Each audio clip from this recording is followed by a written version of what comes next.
Hello, welcome back to the channel.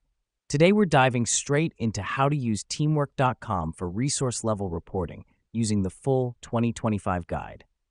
First up, let's log into teamwork.com. The reason we start here is simple. It's your gateway to all the features and functionalities that teamwork.com has to offer. Make sure you're using your admin account, as some of the features we'll be discussing are only available to admin users. Now that we're logged in, navigate to the Reports tab on the left-hand side of your dashboard. This is where all your project data gets synthesized into easy-to-digest visuals and metrics. Here's what's happening behind the scenes. Teamwork.com is pulling all the relevant data from your projects and presenting them in a report format. Next up, it's time to generate our resource-level report. Click on the Resource option under the Reports tab. This helps us because it allows us to view the workload of each team member, their tasks, and their productivity levels. Following this, you'll choose the specific resources you want to include in your report. You can select individual team members or entire departments.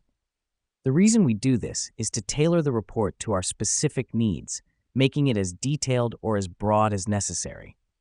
Once you have selected your resources, go ahead and customize your report. You can choose to include completed tasks, ongoing tasks, or future tasks. You can also select the time period for the report. Let me explain why this matters. By customizing your report, you can gain insights into specific areas of your team's work, helping you make data-driven decisions. After you have customized your report, click on the Generate Report button. Teamwork.com will now collate all the data and create your resource-level report. It might take a few seconds, but it's definitely worth the wait. And there you have it. You've just generated a resource-level report on teamwork.com. This report will give you an invaluable understanding of your team's productivity and capacity, and it'll help you make informed decisions about resource allocation. Thanks for watching, and remember, it's teamwork that makes the dream work. See you in the next tutorial.